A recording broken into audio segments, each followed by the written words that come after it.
इस क्वेश्चन में क्या पूछा गया है कि आपके पास एक कंजिक्यूटिव रिएक्शन है ऑफ फर्स्ट ऑर्डर जहां पे P से Q और Q से R प्रोड्यूस हो रहा है कंजिक्यूटिवली, और आपको बताना है कि ये नीचे जो 4 ऑप्शन दिया हुआ है चारों ग्राफ में कौन सा ग्राफ सही से P का कंसेंट्रेशन, Q का कंसेंट्रेशन और R का कंसेंट्रेशन को प्रेडिक्ट करता है विथ टाइम। केमिकल काइनेटिक्स का क्वेश्चन है ये। कंजिक्यूटिव रिएक्शन को आप ऐसे लिख सकते हो A, उसके बाद B और उसके बाद C।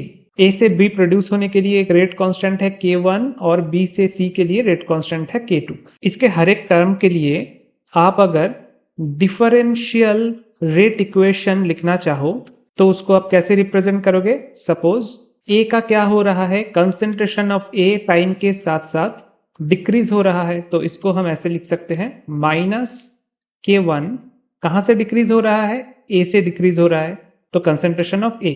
आखिरी में C है, C प्रोड्यूस हो रहा है तो C का कंसेंट्रेशन विथ टाइम इंक्रीज हो रहा है, सो K2 के रेस्पेक्ट में पॉजिटिव साइन होगा। और कहां से ये C जनरेट हो रहा है, कंसेंट्रेशन ऑफ B, B से C जनरेट हो रहा है। अब बीच में क्या रहा, बीच में है B। B को आप कैसे रिप्रेजेंट करोगे, dB dt विल बी, एक बार K1 के रेस्पेक्ट में आपको जज करना पड़ेगा।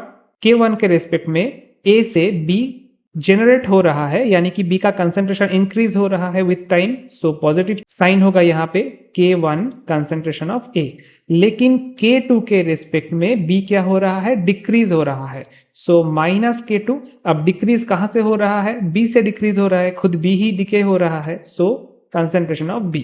ये होगा आपका differential rate equation with respect to A, B and C। अगर मैं आपको अभी इसका ग्राफ प्लॉट करने के लिए बोलूं कि कंसेंट्रेशन विथ टाइम, यानी कि कंसेंट्रेशन वर्सेस टाइम, कंसेंट्रेशन किसका, एक बार A का कंसेंट्रेशन, एक बार B का कंसेंट्रेशन और एक बार C का कंसेंट्रेशन, इन तीनों का कंसेंट्रेशन विथ टाइम कैसे चेंज हो रहा है।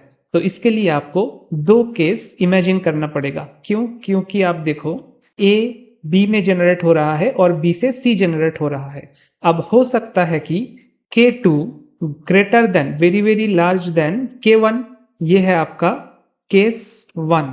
इसका मतलब क्या है, क्वेश्चन में ऐसे भी दिया जा सकता है कि first step is your RDS। RDS क्या होता है, रेट डिटरमाइनिंग स्टेप। और कौन सा स्टेप रेट डिटरमाइन करता है, जो स्टेप स्लोएस्ट होता है, राइट, जो स्लोएस्ट स्टेप होता है वही रेट डिटरमाइन करता है। तो अगर K2 very very greater than K1 हुआ तो K1 will be, first step will be your RDS, rate determining step. तो फॉर दिस केस कंसेंट्रेशन का ग्राफ कैसे होगा, कंसेंट्रेशन y एक्सिस पे और टाइम को आप x एक्सिस पे अगर प्लॉट करोगे तो A के लिए कैसा ग्राफ मिलेगा, टाइम के साथ साथ A बहुत तेजी से डिक्रीज हो रहा है, सो this is the line for concentration of A। C क्या होगा, टाइम के साथ साथ C का इनिशियल कंसेंट्रेशन 0 था, तो टाइम के साथ साथ C का कंसेंट्रेशन बढ़ना ही है, सो this is the line for C। अब आप देखो कि B के केस में क्या हो रहा है, what is the speciality about B। यहाँ पे K2 is very very greater than K1, मतलब A का अगर 100 मॉलिक्यूल है, आप ऐसे इमेजिन करो, और मिनट में इस 100 मॉलिक्यूल में से 10 मॉलिक्यूल B प्रोड्यूस करता है, मतलब A से B में कन्वर्शन का रेट है 10 मॉलिक्यूल पर मिनट, एक मिनट में 10 मॉलिक्यूल A से B प्रोड्यूस करता है। लेकिन K2 क्या है, K2 is very very large than K1, तो हम ऐसे सोच सकते हैं कि K2 का रेट है 50 मॉलिक्यूल पर मिनट, तो K2 का तो कैपेसिटी बहुत ज्यादा है, तो ये जो 10 मॉलिक्यूल जनरेट हुआ वो जनरेट होते ही क्या हो जाएगा, C में कन्वर्ट हो जाएगा, मतलब 10B मॉलिक्यूल 10C मॉलिक्यूल में कन्वर्ट हो जाएगा। अब उसके अगले मिनट में फिर से 10 मॉलिक्यूल B में कन्वर्ट होगा, A का 10 मॉलिक्यूल ऑफ B में कन्वर्ट होगा, लेकिन वो होते ही C में कन्वर्ट हो जाएगा क्योंकि K2 का रेट बहुत ज्यादा है K1 से। सो B के लिए कोई चांस ही नहीं रहेगा कि B एक्यूमुलेट हो पाए। एक्यूमुलेट मतलब B का कंसेंट्रेशन थोड़ा बढ़ पाए, इसका कोई चांस ही B को नहीं दिया जाएगा, because K2 is very very larger than K1। तो B का कंसेंट्रेशन, अब आप ग्राफ में देखो, थ्रू आउट द ग्राफ लगभग सेम रहेगा, और एकदम आखिरी में जाके क्या होगा, जब सभी मॉलिक्यूल्स ए का बी में कन्वर्ट हो चुका है और बी का सी में कन्वर्ट हो चुका है तो आखिरी में जाके ये डाउन हो जाएगा। बीच का जो पूरा टाइम पीरियड है ये कांस्टेंट रहेगा approximately. So this is the graph for B. अब ये हमने कौन सा केस डिस्कस किया था, केस 1 डिस्कस किया था। अब केस 2 देखते हैं। अब केस 2 में क्या होगा, ये था केस 1। केस 1 में K2 was very very greater than K1। अब केस 2 में है K1 is very very greater than K2।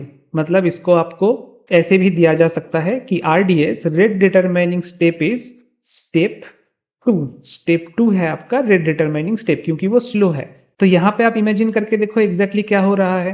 पहले हमने एग्जाम्पल के तौर पे ऐसे एज्यूम किया था कि A का डिसइंटीग्रेट होने का, डीके होने का स्टेप है कि 10 मॉलिक्यूल ऑफ A पर मिनट और C प्रोड्यूस होने का रेट है कि 50 मॉलिक्यूल पर मिनट। अब इन दोनों को हम इंटरचेंज कर देते हैं। यहाँ पे है 50 मॉलिक्यूल पर मिनट और यहाँ पे है 10 मॉलिक्यूल पर minute.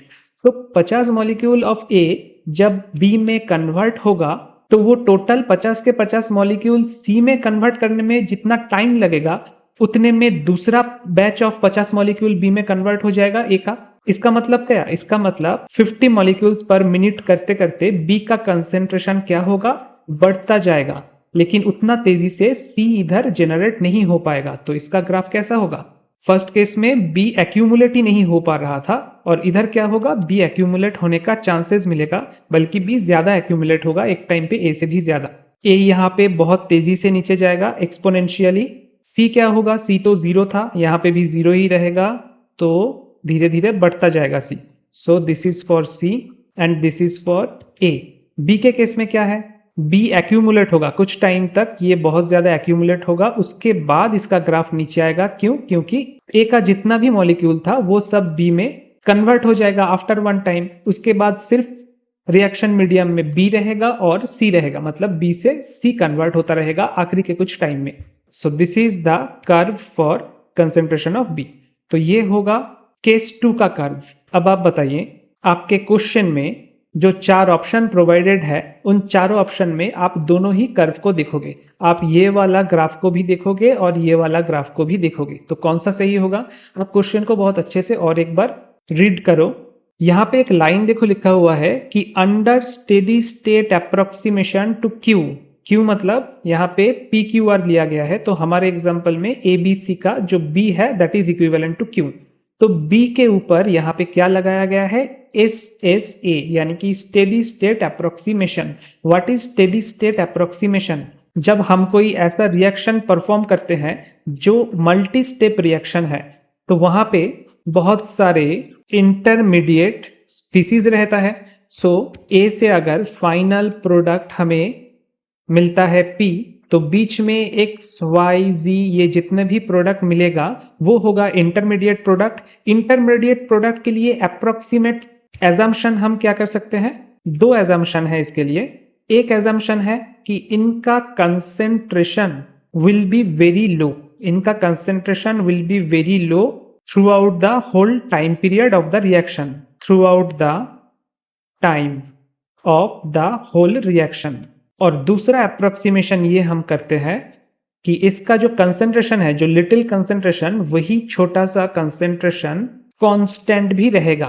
Concentration of the intermediate species will remain constant. तो इसका मतलब क्या, इसका मतलब ये जो हमने X, Y, Z ये सब इंटरमीडिएट स्पीसीज यहाँ पे इमेजिन किए थे, उसका कंसेंट्रेशन क्या रहेगा, dx dt will be approximately 0। इसीलिए इसको हम बोलते हैं स्टेडी स्टेट अप्रोक्सीमेशन, क्योंकि इन सब स्पीसीज का जो कंसेंट्रेशन है वो through out the time steady रहता है। कंसेंट्रेशन कांस्टेंट रहना मतलब स्टेडी रहना, तो इसीलिए स्टेडी स्टेट। और अप्रोक्सीमेशन क्योंकि हम इसको एज्यूम कर रहे हैं, ये कंप्लीटली इक्वल्स टू तो 0 नहीं होता, लेकिन इतना लो होता है कि हम उसको एज्यूम कर सकते हैं कि अप्रोक्सीमेटली 0 है। तो हमारे क्वेश्चन में जो कंडीशन दिया गया है, अकॉर्डिंग टू दैट कंडीशन, ये जो बीच का इंटरमीडिएट स्पीसीज है B, that follows steady state approximation, मतलब throughout the reaction dB dt, मतलब इसका कंसेंट्रेशन क्या रहेगा, स्टेडी रहेगा, तो इसका चेंज इन कंसेंट्रेशन भी हम 0 लिख सकते हैं। तो ऐसा कौन से ग्राफ में है, इस ग्राफ में या फिर इस ग्राफ में? ऑब्वियसली राइट हैंड साइड वाला ग्राफ में, जहां पे केस क्या था, ये था हमारा केस 1, यानी कि K2 is very very greater than K1। यहां पे आप देखो through out the reaction B का कंसेंट्रेशन क्या है? B का कंसेंट्रेशन स्टेडी है। तो कौन सा ऑप्शन होगा? Option C will be your correct choice. This is your option C.